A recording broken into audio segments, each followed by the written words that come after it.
Bueno, muchas gracias Javier, también Claudio, los dos ponentes.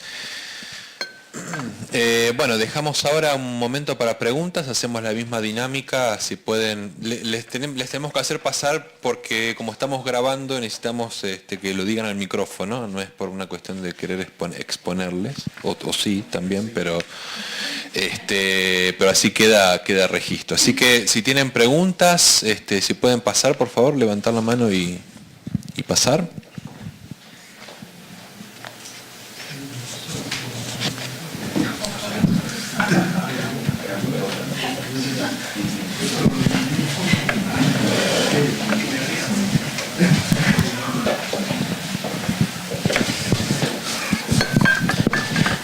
Hola, nuevamente, soy Esteban, fui alumno del Instituto Evangélico de Teología. Quiero interpretar la falta de preguntas como la dificultad propia del tema. Y dentro de lo que los iba siguiendo, tengo una pregunta muy básica.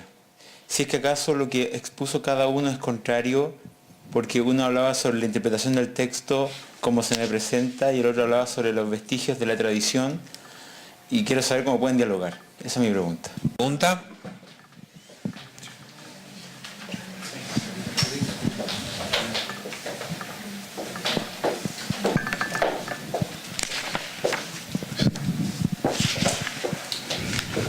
Hola, soy Giovanni. Quería hacerle una pregunta particular acá al profesor. ¿Cómo conozco yo una teoría que se llama la hoja volante? La teoría de las hojas volantes. Lo leí una vez en un libro de Antonio Piñero, que trata de hacer la conexión entre la memoria, cómo la memoria que usted habla, la memoria social, se llega a conectar con la escritura. Cómo pasa el texto desde la memoria a la escritura. Esa era mi pregunta. ¿Cómo se articula este paso desde la memoria al texto en sí? Y lo otro, sabemos que la memoria en cierta manera olvida. O sea, no es que cuando uno recuerda todo. Entonces, ¿cómo interpretar ahora nosotros en este tiempo eso que quedó fuera? Lo que no logramos memorizar. O lo que la primera iglesia o los primeros creyentes no lograron retener en su memoria. Eso. Muchas gracias. Bien, sí.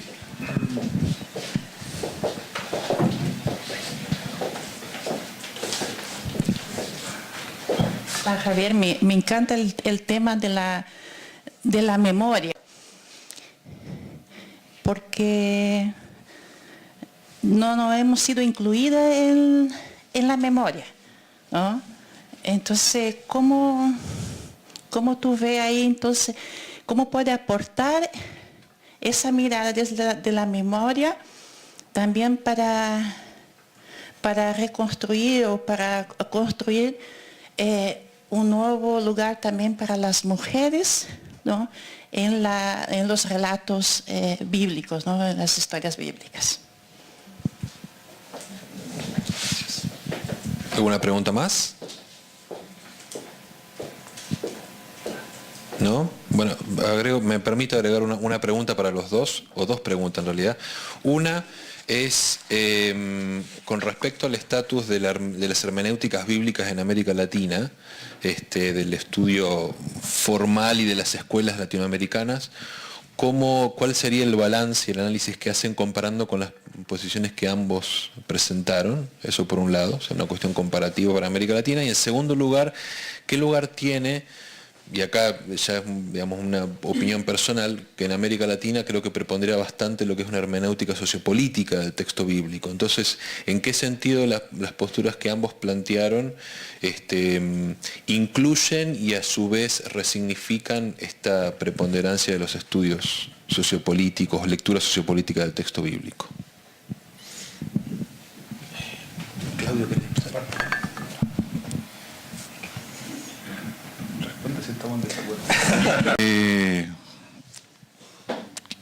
Escuché con mucha atención lo que Javier expuso y me pareció muy interesante el tema de la oralidad. Hoy día no hablamos de historia la forma, ¿cierto?, más científica, sino también se habla del tema de la memoria para construir historia en cierta forma.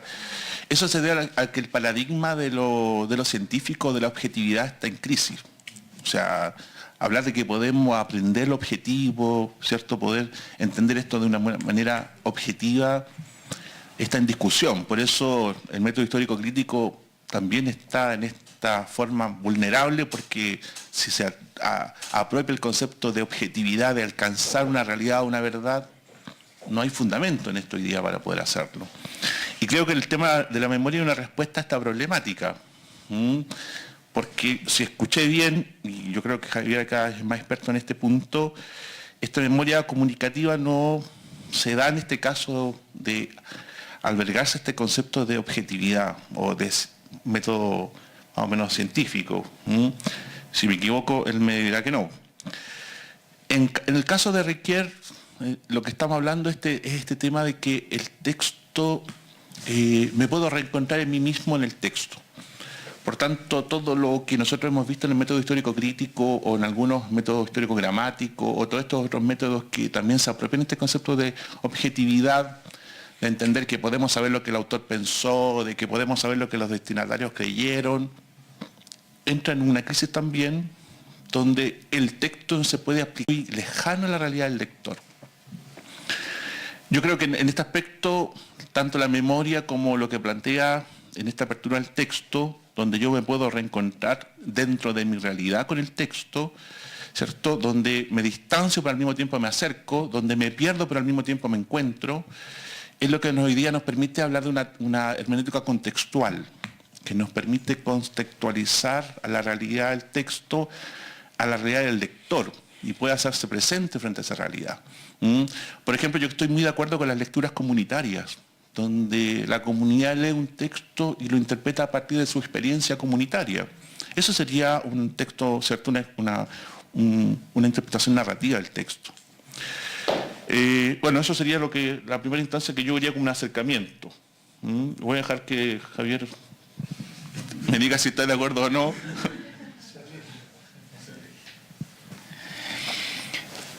Bueno, Riquier hablaba de una lectura ingenua de la Biblia, que era la plataforma inicial desde la cual era necesario abordar el texto.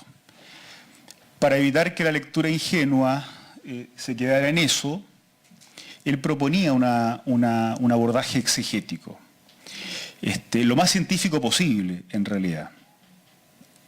En eso se distanciaba de Gadamer. Y el método exegético de la predilección de Riquier era el estructuralismo. Entonces, supuestamente el estructuralismo, las desviaciones de la lectura ingenua, con la cual todos partíamos, ¿no? Si no hay ese acercamiento exegético, la lectura ingenua se convierte en una cuestión sin mayor sentido.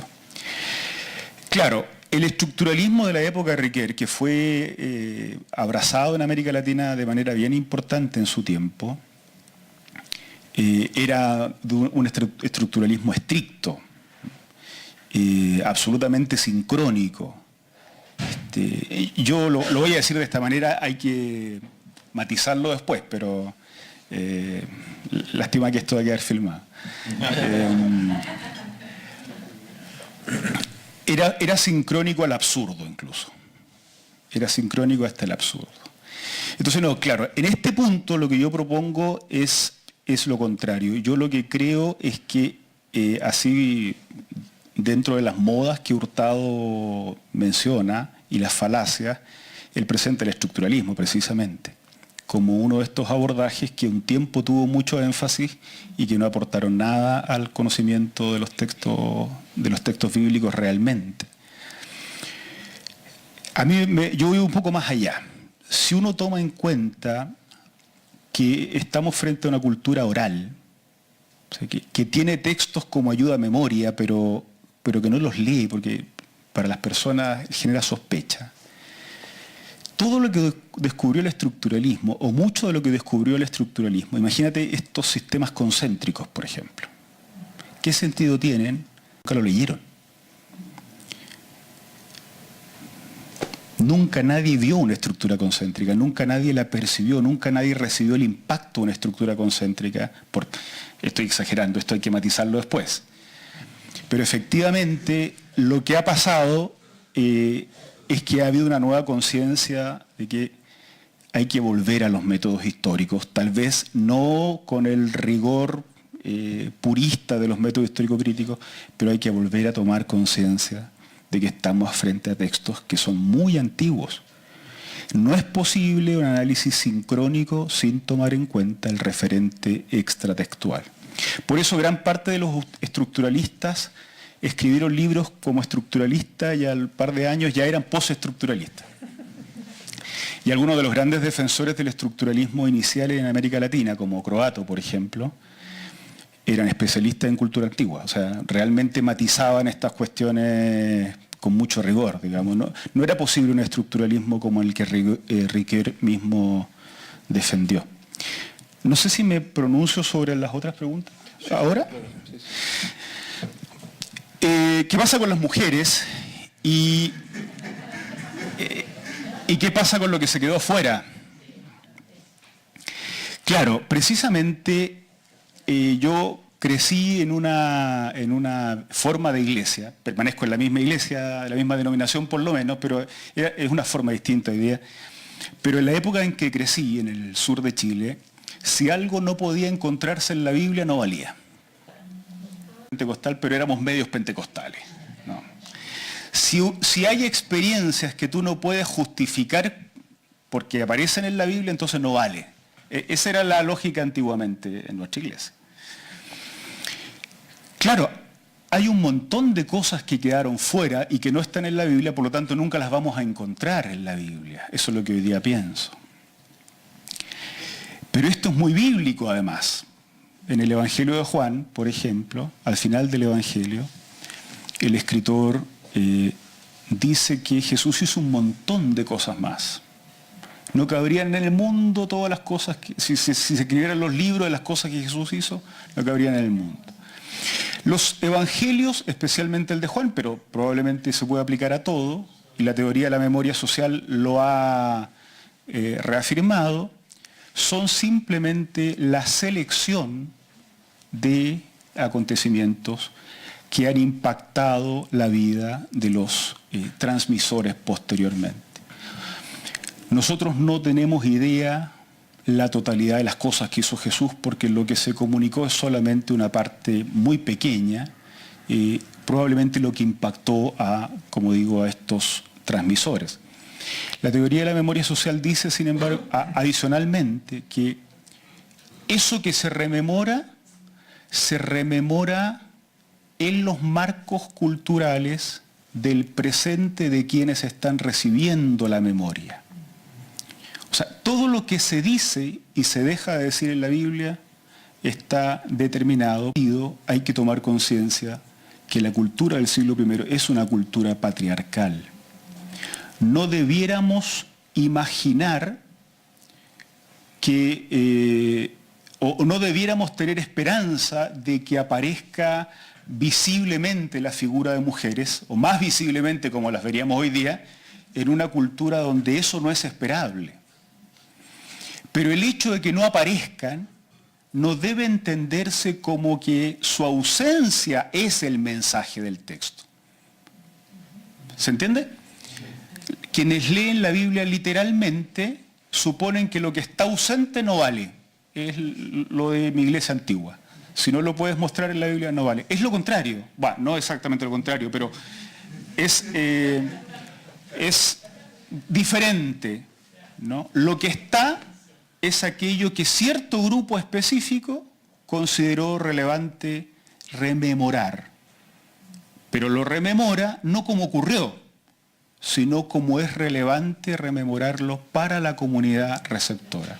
En ese punto dejan fuera un montón de cosas. Yo creo que acá el feminismo, si me permiten ustedes, el feminismo bíblico tiene, dentro de las tendencias que mencionaba Ariane, hay un par de tendencias que son un poco bíblicamente medias o exegéticamente un poco complicadas, me parece a mí, porque como que se han esforzado en mostrar que la Biblia es profeminista. Entonces, por ejemplo, Pablo aparece en la voz de algunas teólogas, pero no tiene por qué serlo, porque vive en el siglo I. No es esperable que lo sea. Sí es esperable que tenga una cultura patriarcal, y eso es lo que entonces la apropiación debe tomar en cuenta para decir qué dejamos allá en su cultura y qué nos traemos como mensaje. Así que en este sentido, mucho queda fuera para responder una de la pregunta, y una de las cosas que queda fuera es la visibilidad de las mujeres que participaron. Pero quedan fuera no porque la palabra de Dios las deje afuera, quedan fuera porque los marcos culturales en los que se comunica no tienen un espacio para ellas. Bueno, yo creo que decirle a Riquier estructuralista es como que él se hubiera sacudido en su tumba un poco. Sí. Pero estoy de acuerdo con lo que dice. Pasó, pero recordemos que él busca incluir lo fenomenológico en esta nueva hermenéutica, o sea, el concepto de intersubjetividad o lo objetivo. Y creo que ahí está el aporte de esta propuesta, ¿cierto?, de lo textual o de lo narrativo. Entender que nuestra subjetividad en el hoy puede, ¿cierto?, tener un diálogo con la escritura, y la escritura puede representarnos a nosotros en nuestro escenario, en nuestra realidad como tal. Por tanto, no habrían textos que podríamos decir, o que descarta en cierta forma el método histórico crítico como no aplicables, porque depende del lugar que lo leamos. Entonces yo creo que eso sería un aporte a la teología de esta modalidad. Creo que lo que dice Javier también está muy acertado en relación a que hoy día se necesita rescatar esta instancia del texto dentro de la oralidad, como él nos ha propuesto, pero también dentro de esta intersubjetividad, donde todos tenemos la posibilidad de entender el texto de forma distinta, de acuerdo a la realidad en que estoy yo presente, sea mujer, sea hombre, ¿cierto?, sea de la situación en que me encuentro, sea pobre, sea rico. El texto me puede hablar y me puede dar un significado dentro de la realidad en que estoy. Yo creo que eso sería algo importante. Y en América Latina se ha rescatado esta realidad o esta propuesta, ¿cierto?, desde la teología de la liberación, aunque no incluyó la teología feminista, la teología de la liberación, tuvo que salir aparte para poder, ¿cierto?, hacerse presente, pero creo que esa metodología, estoy de acuerdo con citando a Croato, que es uno de los elementos que, ¿cierto?, va a tener una evolución en América Latina desde esa perspectiva. Yo creo que esto es un aprendizaje. Hemos tratado de hacer teología en América Latina, estamos tratando de hacer teología en América Latina, pero lo que nos está dando más resultado, pienso yo, es poder tener este diálogo con la realidad y el texto bíblico. ¿Cuáles serán los parámetros para no caer en excesos? Yo se los dejo a los biblistas, ¿cierto?, para que ellos nos den esos parámetros metodológicos como tal. Un minuto. Un minuto. Sí, esa pregunta de Nicolás que yo no respondí. Yo tengo la impresión, y esto lo hemos discutido en algunos... Hace 60 años, cuando la teología de la liberación hacía sus apariciones más relevantes, mucha teología venía de Europa, digamos. De hecho, los mismos iniciadores de la teología de la liberación venían con sus investigaciones europeas. Y se hablaba en esos años un concepto que a Ariane no le gusta, pero voy a decirlo así rápido nomás, bajar la teología. Se decía que era necesario bajarla, encarnarla, decimos hoy mejor, ¿no?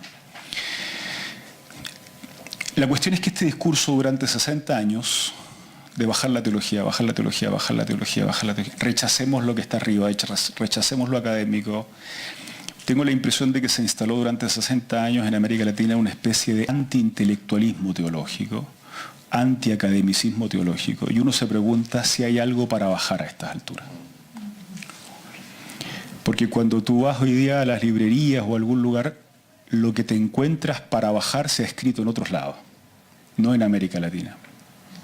Entonces no sé si es tiempo tal vez de tomar esta bandera, por un lado, tomar la posta no volver a los momentos de los años 50, digamos, no volver a hacer la cosa tan despegada de la vida cotidiana, sino tomar los elementos esenciales que esta teología en América Latina nos entregó, pero volver a construir un pensamiento teológico que sea un aporte, un real aporte a quienes hacen la pastoral. Y no obligar a honores a veces de pastor y a veces de teólogo o profesor, privilegiando uno yendo en desmedro del otro. Porque si no hacemos el diálogo teológico, y en América Latina me parece que cada vez cuesta más hacerlo, hay menos espacios de publicación, hay menos interés a veces. Si no lo hacemos nosotros, lo vamos a consumir desde otro lado, y eso es la negación de lo que fue la teología latinoamericana. Gracias. Bien. Despedimos con un aplauso a nuestros ponentes.